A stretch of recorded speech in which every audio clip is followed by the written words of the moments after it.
All right. Well, let me get started. And I don't know how many participants we have, but if you have questions, please list them out in the chat box. I'm gonna save some time at the end here to answer any questions that you guys might have, and to think through some of the kind of big concepts that we have here. So, okay, let me get started. So, welcome.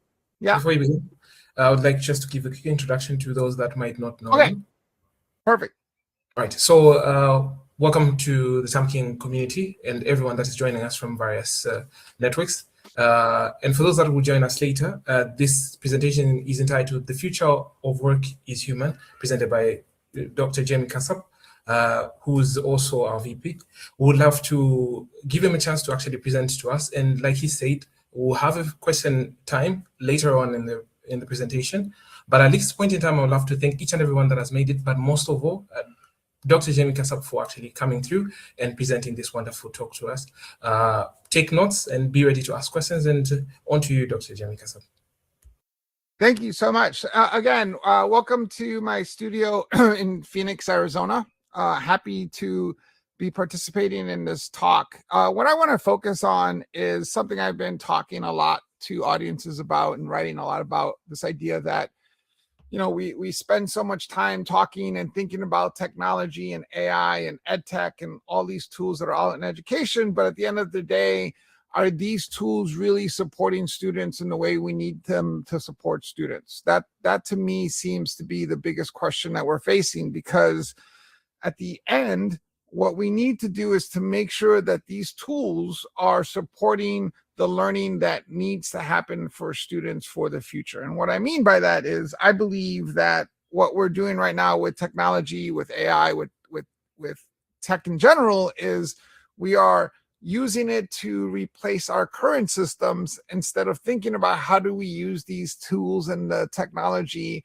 to bring the learning that we really need to life. Because at the end, the most important thing is our students learning the skills that they need for the future. And so I want to dive a little deeper into that with some slides here. So let me start with this idea that, you know, change typically happens gradually and then suddenly. And I believe that we are now in the suddenly phase.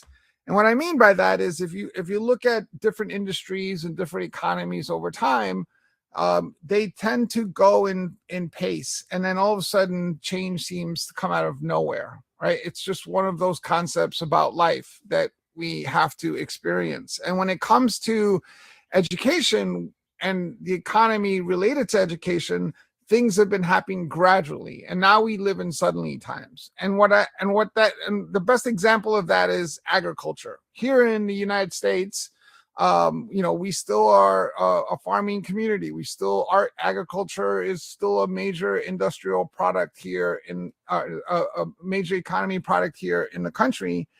And we have watched the change over agriculture happen slowly. We are moving away from this idea that we used to have agriculture.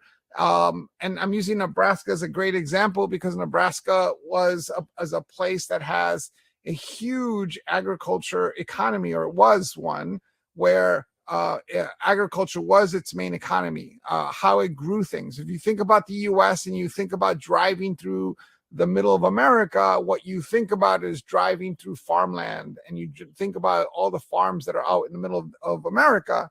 And in reality, Nebraska is more about STEM than anything.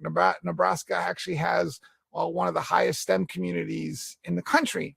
And so what you're seeing is this shift go from agriculture to STEM, right? This idea of science, technology, engineering, mathematics is being part of it. But what we don't think about is often that even in agriculture, you're starting to see this shift happen. And so technology is impacting all of us in different ways. But when you think about something as enduring as agriculture, you're starting to see the shift happen to technology use, even in something as inherent human as agriculture. And so this is the future that our students face. They face a future of AI and robotics. And when I say AI, I don't mean the chat boxes that we currently experience, whether you're using ChatGPT or Gemini or Claude. I'm talking about the idea that artificial intelligence, general artificial intelligence, is at our fingertips. I used to be one of those, scientists, technology people who believe that pure general AI was 100 years away, and then it was 50 years away, and then it was 30 years away. I think it's within the next couple of decades that we'll see robots operating independently, with independent thoughts, with independent decision-making capabilities and capacity. And we're starting to see this in some of at the very early stages with some of the AI agents that we currently see. And when we think about why this is happening, it comes down to computing power, and computing is just getting faster and faster. The idea of what we're going to be able to do with computing in the next 20 years is something that we don't even really spend a lot of time thinking about. So, for example, computing is something that we think of as very fast, and yet when we think about quantum computing and what we can do with quantum computing, it's insane, right? So Google has some great examples when I was there about how they were able to take a process that would take a supercomputer 10,000 years to complete. They were able to do it in a couple of seconds. And the issue had been the stability of quantum computing. Could you create qubits that were stable enough to power a data center, for example, because it's very unstable? I think we're at the verge of stabilized computing power with quantum computing. And that changes the game for how we do everything. Everything that we believe today, whether it's password encryptions or cybersecurity or anything that we do with data today, will be tenfold even more so in the next 10 to 20 years. In the same way that you think about traveling across the ocean in a steamliner boat used to take months, and then we got an airplane and it took a couple hours. The analogy here would be, a super jet that just took a couple of minutes to get from one side of the ocean to the other. That's what quantum computing is going to do for us in the future. And when you think about that today, you're starting to see it. I live in downtown Phoenix, and we have Waymo. Waymo is a self-driving car company, basically, self-driving Uber service. And right now, Uber is driving around the city here in Phoenix with no driver in it. It is still strange. It's been a couple of years now, and I have no problem, calling a Waymo to take me to the mall or to the airport, and there's no one in the car. These cars are now on a highway where just 6 months ago, they were nowhere near a highway. They were on streets. Now they are transporting people on highways. And even though I have seen self-driving cars since my early days at Google through the last 10, 15 years, it is still weird to be on a highway and see a car driving next to you with literally no one in it. It's very unsettling. And so that's happening today. So today, commercially speaking, I can hail a cab with no driver in it, and it can take me in the 5th largest city in the country here in the US, take me to downtown Phoenix or the airport with no problem. And we did that in such a short amount of time. What is that going to look like in the next 20 years? Here in the United States, for example, 4.5 million people drive things for a living. They drive equipment and supplies. They drive people.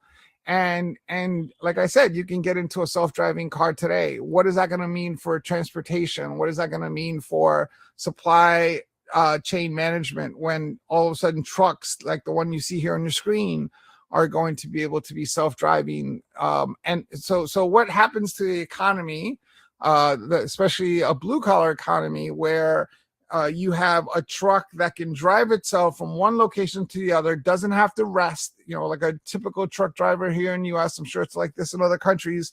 They have regulations of how long they can drive for, but a truck can drive from California to New York, all on electric and solar power, for example. So let's say it doesn't even have to stop, and there'll be robots inside the truck that unload it. and put it, and then there'll be transportation vehicles that unload the truck and put it into a warehouse, and there'll be robots in the warehouse unloading everything. This is what our kids are facing. And we're going to be dealing with even deeper technologies like neural technology, chips that we have in our brains, and we're currently already doing that today. Biotechnology, nanotechnology, we're just getting started with what this technology is going to be able to do. So little microscopic, robots that go into your bloodstream and repair things at a stem cell level, right? Those are the things that we are just starting to get into and program.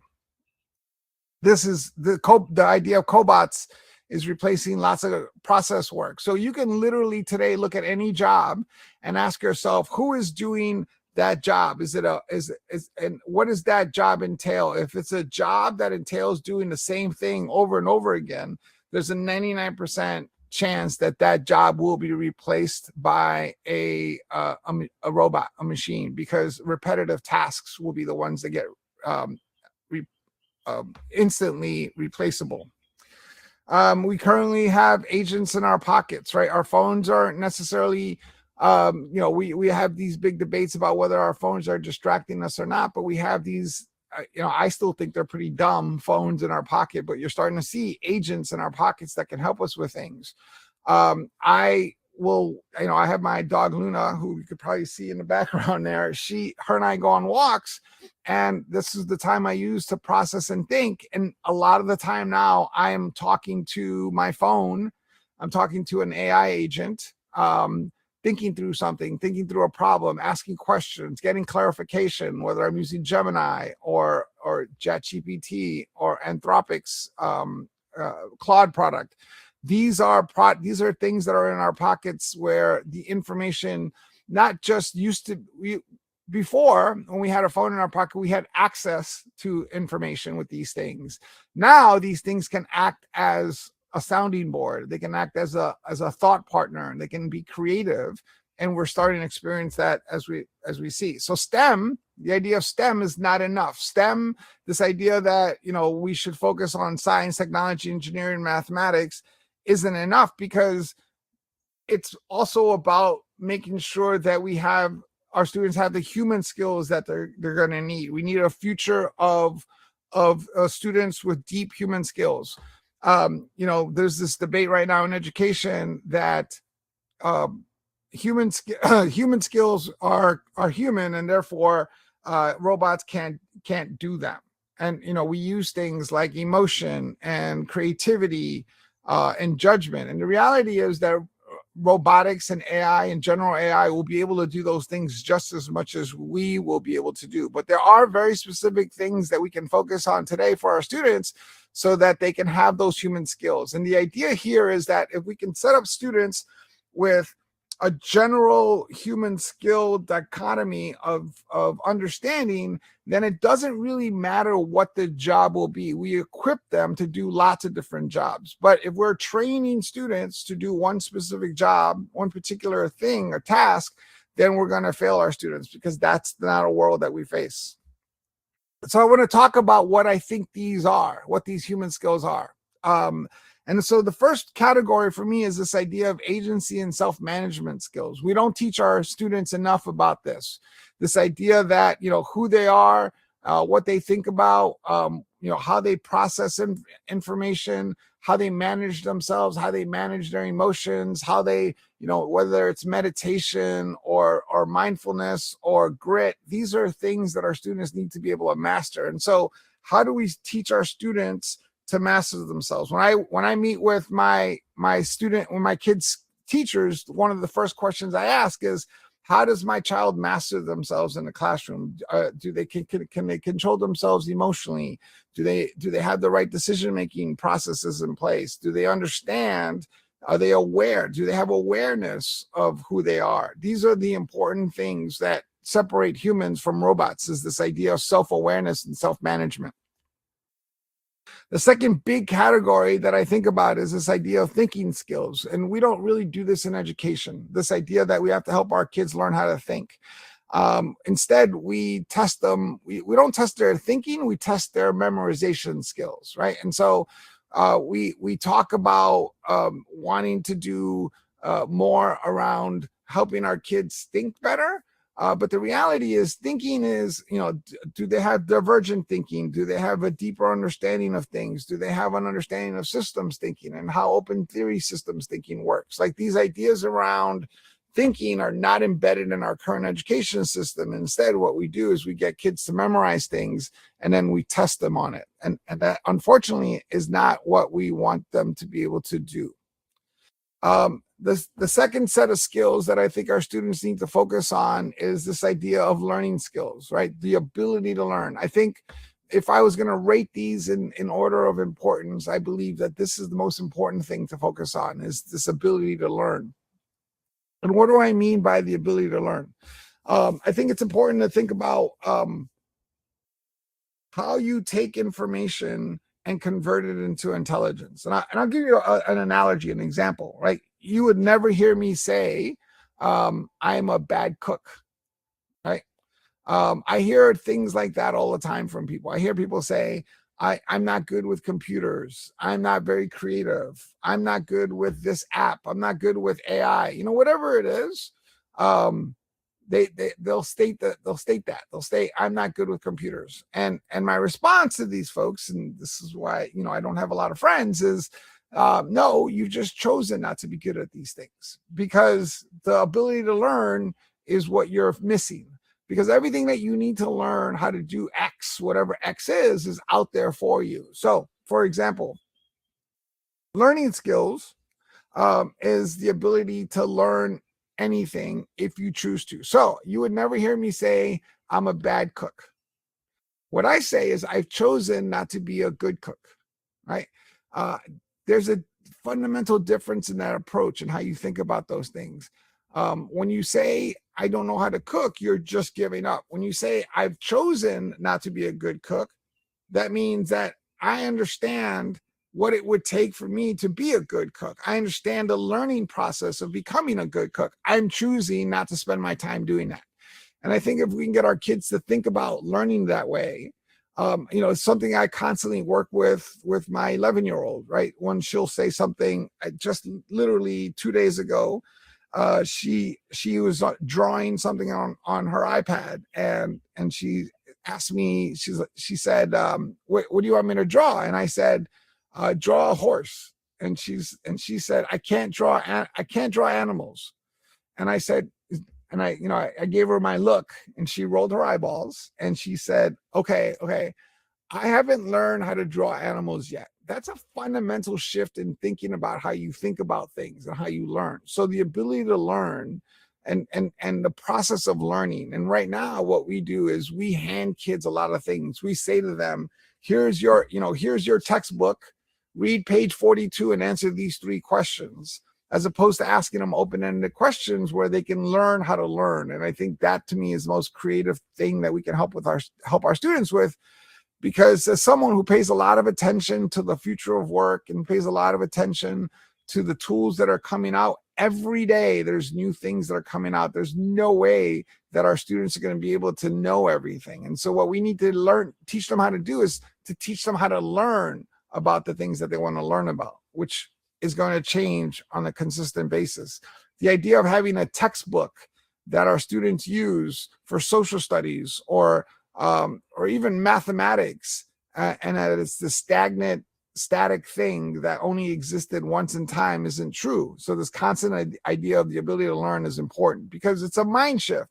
We think about education as something that we complete and then move on from. So we complete the 12th grade or high school, and then we complete college, and then we never go back. I graduated from graduate school in 1995.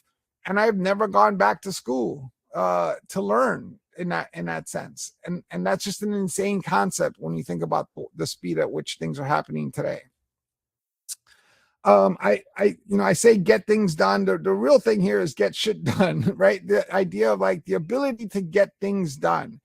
Can my child take a task and complete it? Can my child create a work plan? Can my child take an assignment and complete it without the general outline of, oh, you do step 1, step 2, step 3.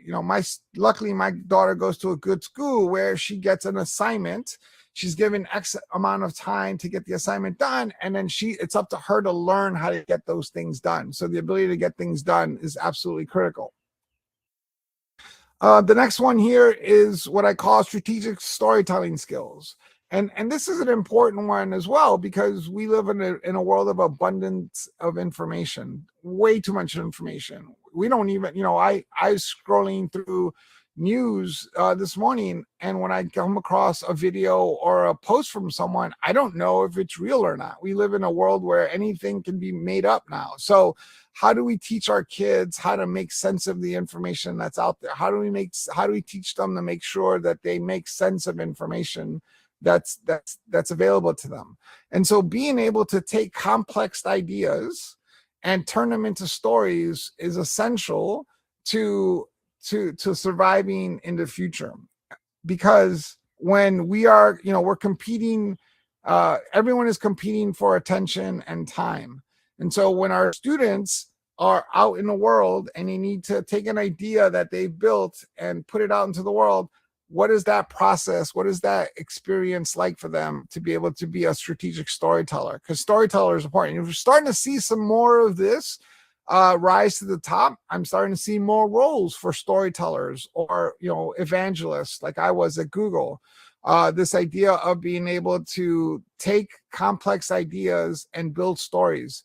We have one of the myths of life is that we change people's minds through argumentation and debate, right? There's all these debates and argumentations that we have about topics, and the reality is nobody ever changes their mind by paying attention to an argument or a debate. People change their minds based on stories. Everyone has to be a storyteller, and so it's a critical role.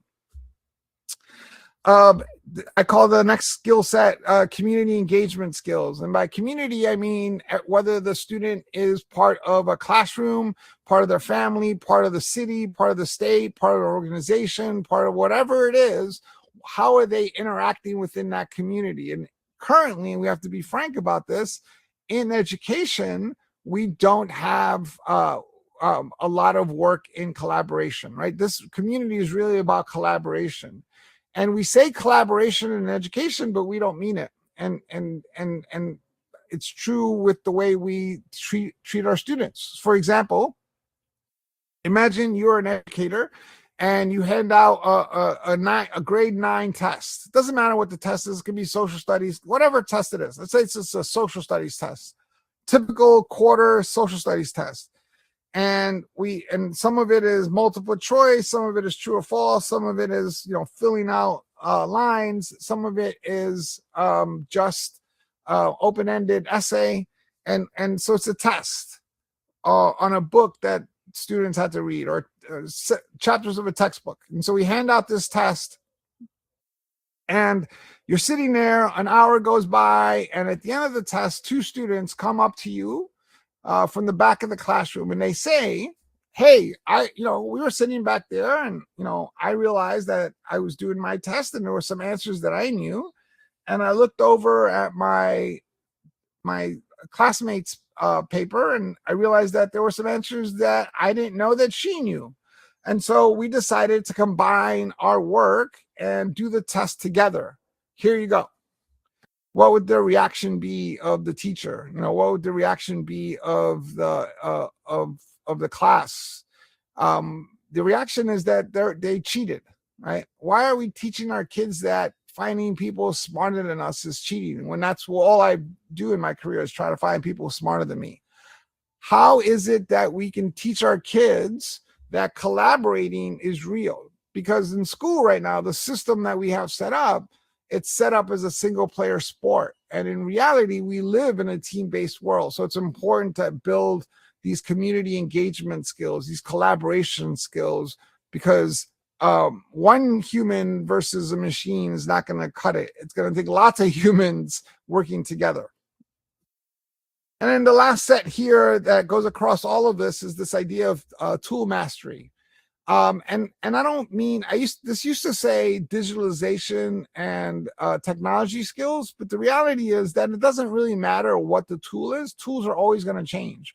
Whether the tool is this microphone, or whether it's an AI product, or whether it's a hammer or a flashlight, whatever that tool is, do our students know if they are facing a problem, they're trying to solve it, do they know what tools to use? Do they have mastery over those tools? And right now, a lot of those tools are electronic. A lot of those tools are on their phone. A lot of those tools are on devices.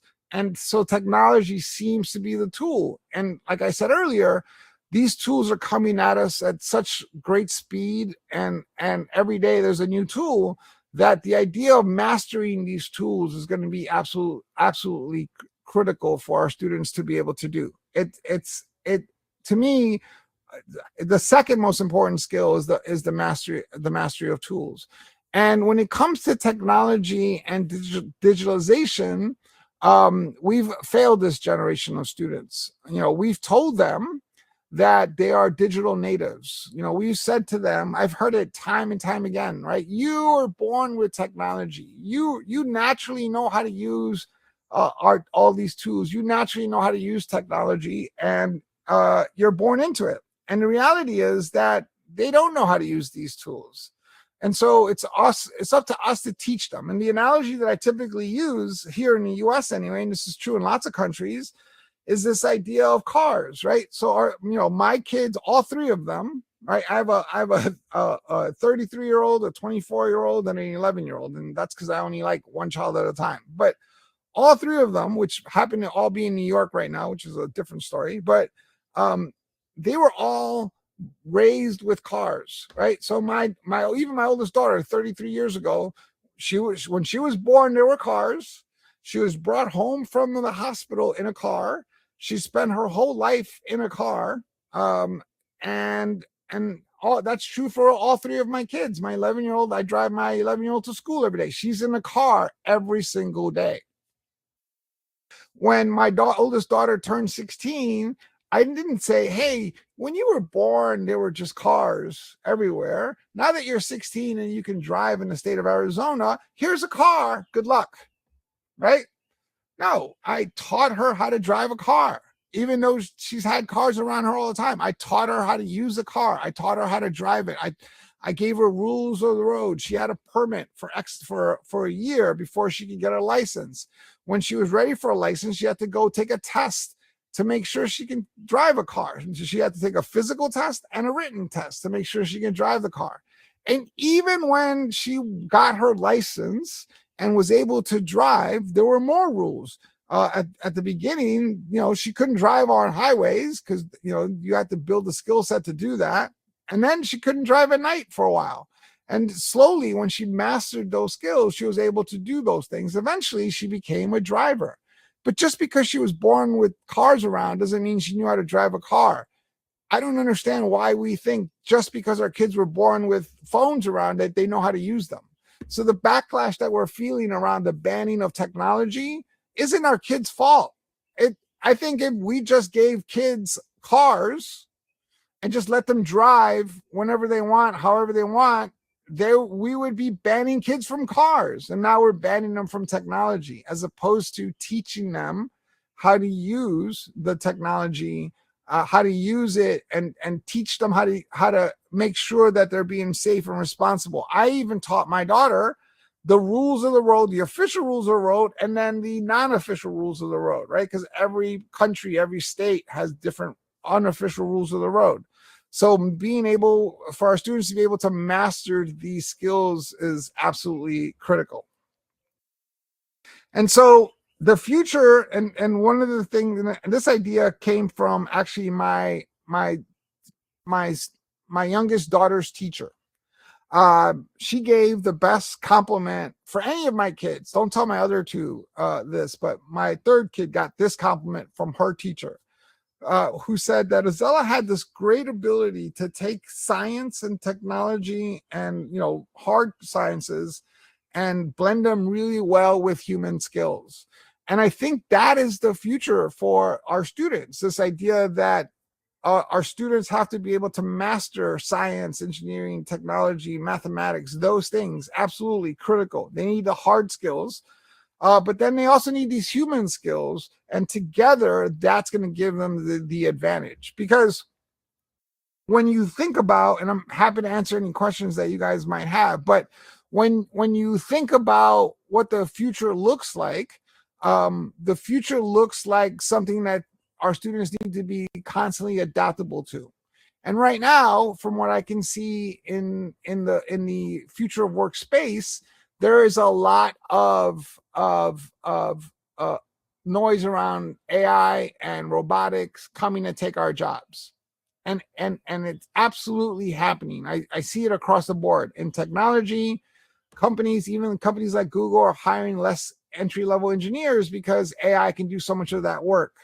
And one of the first jobs I had was at Accenture as an analyst, and those jobs shouldn't exist anymore. If they do, they're in short supply, or there's a short number of them, a small number of them, because the job that I did as an entry-level analyst at Accenture, that job shouldn't exist today, because that job can be done with AI, right? Right. I remember one of the kind of assignments that you get as a consultant early in a consulting career is a partner or a couple of partners, some senior level people will meet with the client. They'll get together and strategize. And then they take all these ideas and they hand them to an analyst like me and say, analyze these ideas to make sure they make sense. And then take these ideas and put them into a presentation that captures everything. I could do that today in 2 minutes with using AI tools. And so those jobs don't exist anymore. But what does exist is this idea that these STEM skills and these human skills combined can help us answer the idea that instead of saying, hey, AI is coming to take our jobs, isn't that bad? To, hey, guess what? AI is coming to take our jobs. What else can we do? So if AI and robotics and machine learning are taking over process work and the stuff that we used to have to get done, right? What else can we do with our time? And I'll close with this kind of simple analogy, but a lot of this isn't new. A lot of this is basically, how do we outsource the work that we don't want to do? And we don't think about AI that way, right? So I'm fortunate enough that, I have a yard and landscaping, but I don't do the landscaping myself. I outsource that to a vendor who does the landscaping for me. I pay that vendor to do that landscaping for me. What's going to happen when that landscaping can now be done by robotics? It doesn't change anything for me. It changes things for the landscaper. So that's where the issue is. And at the same time, it doesn't mean that it frees me up either way from having to do that work. So what AI does, what technology can do, is help us free up time to focus on some of those human things that we need to do. Because as great as AI is going to be, as great as it can't create anything new. It doesn't have an imagination yet. And so that's where the human endeavor comes in, is being able to take two ideas and create something new from there, where AI has to work with what it knows. And so right now, what we're focused on and faced with is a place where we can make a decision. Do we help our students build those human skills that they need, no matter what that future looks like? So if AI comes and takes all the jobs, that's great, because now all that work that humans used to have to do can now be freed up to do more important work. So maybe focus on curing things that we haven't been able to cure, solving math equations that we haven't been able to solve, exploring space. We haven't gotten any further than the moon, right? It's a possibility for us to leapfrog in humanity using these tools. And I think that's the opportunity. And this is the last thing I'll say about AI and education and where we need to focus. I think, again, right now, the EdTech tools and AI are covering a lot of what's already we're doing. So it's literally taking a worksheet that doesn't make any sense to do and asking AI or asking AI to make us better worksheets. And that's not what we need. What we need to do is ask ourselves, what's the right learning model that we have to have? And then how does AI support that? And I think the space where we're not really focused on is around personalization. What AI can give us is the ability to input personalization and output personalization. Just like when I walk my dog and I'm talking to this AI agent and asking questions, it's giving me personalized experiences based on what it knows about me and the questions that I ask. If someone else asked a similar question, it would give them different results. That's the power and potential of AI in education to use. And so we have an opportunity to get back to what the real model of education is, or should be, is personal learning. Just like we used to use before the invention of mass education, we had apprenticeships, we had one-to-one learning. People learned by working with others. We have the opportunity to use AI to create that personalized learning experience again. And with that, I will pause and use the rest of the time to answer any questions that you guys might have.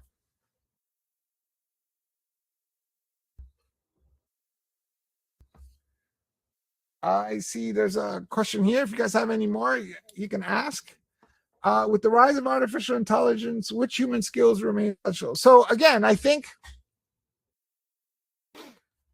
it's all of them, right? It's this idea that how do we take these human skills that I mentioned, right? The ability to think, the ability to learn, the ability to master yourself, the ability to tell stories, the ability to be part of a community, and the ability to master tools, all that kind of system of human skills. How do we take those human skills, right? And use what we do in education to promote those skills. And right now, I don't see that. Right now, I see my kids are getting grades on how they did in history and in algebra and in science class and in math class. And that's fine. But how do we do both? How do we do human skill building inside those subjects? And so I don't want my daughter to know, I don't want my daughter to memorize kind of what happened on, let's say, December 7th, 1941, right, which is Pearl Harbor. That's great. To her to memorize that fact doesn't make sense. It used to make sense to have her memorize that fact, 100 years ago when we didn't have access to information. So when I was in school and you asked me what happened on December 7th, 1941, I'd say, I don't know. I got to go find out. And I'd have to go to the library and look it up, or I had to go to an encyclopedia and find out. But I didn't have access to that information. Now I have access to that information. Are we asking better questions? Can we ask better questions? I'll give you one more example. When ChatGPT first presented itself, when it first came out, a friend of mine was a communications professor at a university, and she taught freshman level classes and junior level classes. And for the freshman level class, she taught a class on rhetoric. And I asked her, like, what's one of your first assignments for a freshman entry level class in rhetoric? And she said, oh, I have them take an American speech, famous American speech, and break down the rhetoric. What was controversial about the speech? What actions did it lead to? And kind of what was the outcome from that? And so I said, oh, cool. And so she had no idea what ChatGPT was. I took, ChatGPT and I typed in, hey, tell me about Martin Luther King's I Have a Dream speech. Was it rhetoric? Why was it rhetoric? How was it rhetoric? And what was the position of that? What was the public perception of that speech before and after? And what outcomes came out? Write me a 3-page paper. And out popped out this whole thing. This is back in 2023. And she was shocked. But her first response wasn't, oh my God, let me figure out what better questions to ask. Her first response, and this is what we're finding right now, especially in higher education, is, oh, that's cheating. And that doesn't make any sense to me. It's not cheating. It's, are we asking better questions? And so right now we're seeing the backlash of AI heading in the wrong direction, where professors are turning to blue books more, and they're still getting kids to memorize things, but now they're making kids take tests in class. And that's not solving a problem at all. I have another question here I will happily answer. Which is the most essential of the skills, and which one would you prioritize when teaching your students amongst the skills you've highlighted today? Again, I think the most important skill is the ability to learn. And so I think a fundamental mind shift for our students is to be able to say, I haven't learned how to do something yet, right? No matter what it is. And so when my daughter, and it doesn't matter what the topic is, I've trained my kids to be able to think and talk this way. When my daughter, she's in New York for spring break. It's her first airplane trip she's ever taken by herself. And before she left, she had to do laundry. And again, same mentality. Hey, you got to do laundry. Cool. We just got new washer and dryer. She didn't say, I don't know how to do laundry. She didn't say, I don't know how to use the washer and dryer. She said, I haven't learned how to use this washer and dryer yet. Okay, cool. Let's learn. How do you learn to use the washer and dryer?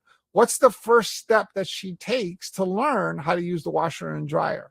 Does she ask me? Does she try to make me do it?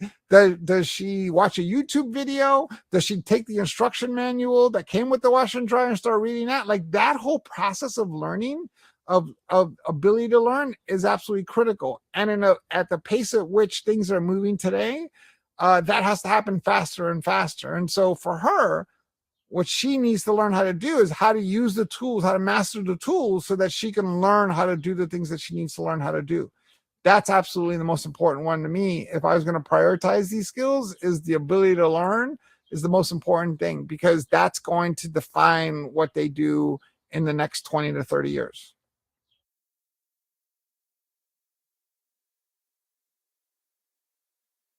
Doctor. Yes, someone. Yeah. Yeah, I would love to ask a question concerning human skills. We've seen in the beginning of time since that people thought AI wouldn't do most of the things that it's capable of doing right now. Do you think human skills are the end all and be all of everything, or is it possible that AI could also learn to master human skills to the extent where most jobs that, even when it comes to human skills, become useless for humans to do? Yeah, that's a great question, and a fundamental question. Everyone's going to have a different view or different opinion on this. Here is mine. I believe it depends on what you mean and what you're talking about. So I'll give you an example. Right now, I was at a conference, an education conference a couple months ago, and I heard someone on stage saying, AI can't be creative like humans. That's just not true. AI can be very, very creative.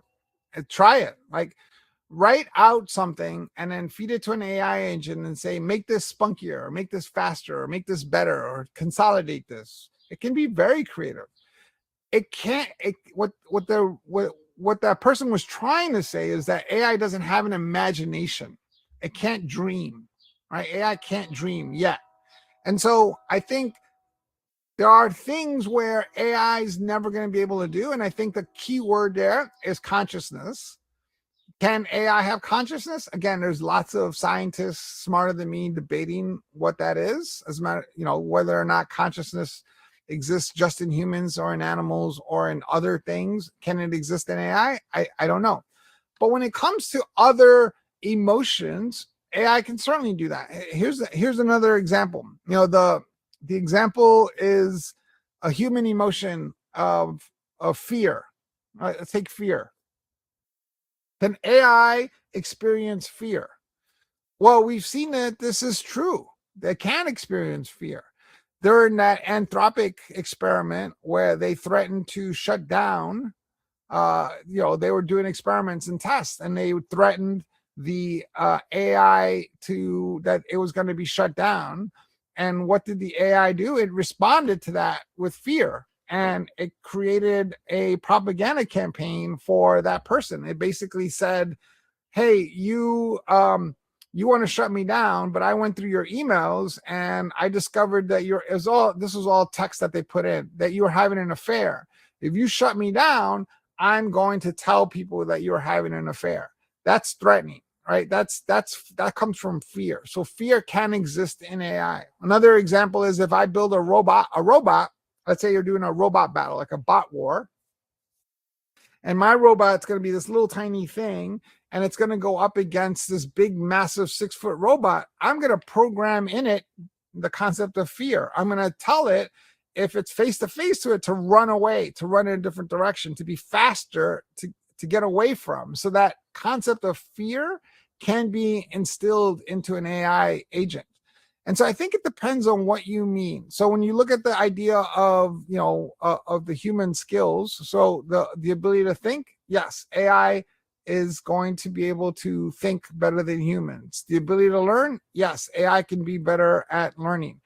Is it the ability to be part of a community? Sure, it can do all those things.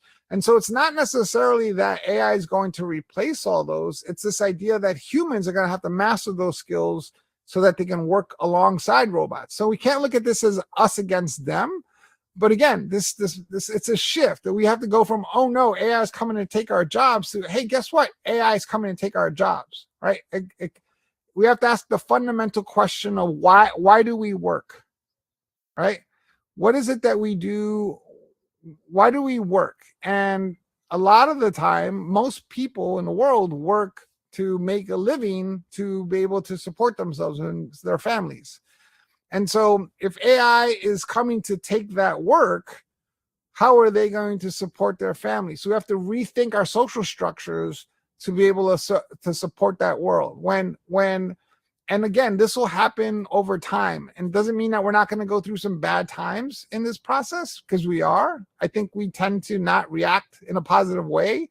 I think there might be dystopia before we get to nirvana, and that there'll be like this backlash. But all the basic income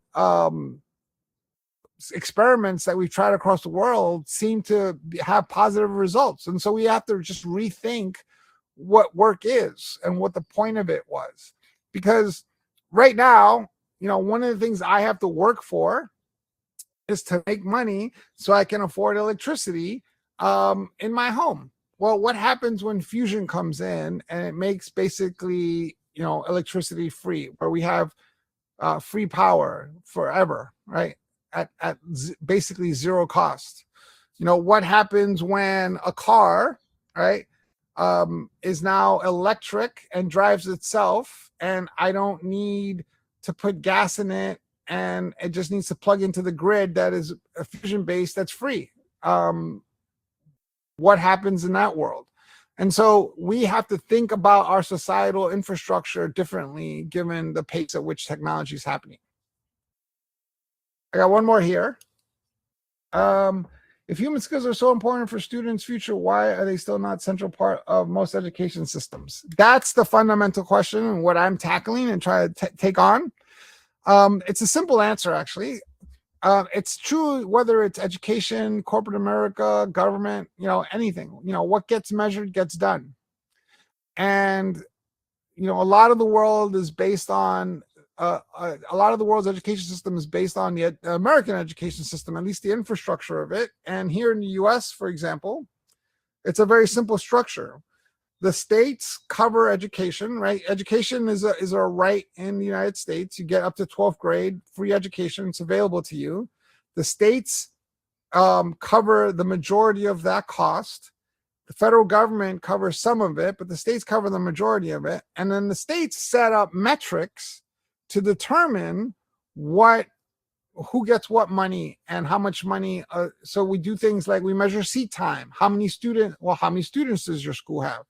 And then they measure state test scores. How well is your school doing? If your school's doing well, we can give you money. If it's not doing well, we're not going to give you money. And so those metrics matter. And so right now, the metrics are around seat time. The metrics are around the number of students in the school. The metrics are around the test scores that we have for the assessments. so that we can rate states against each other and then rate the country against other countries. Every country has its metric system that it uses, or its measurement system that it uses for its schools. When we start measuring human skills, when we start measuring these important things, how much is my student, how does my student have the ability to learn? Does my student have mastery of self? Is my student a good storyteller? Is my student a good, if we start measuring those things, then those are the things that will get built into our system. But right now we're measuring the wrong things.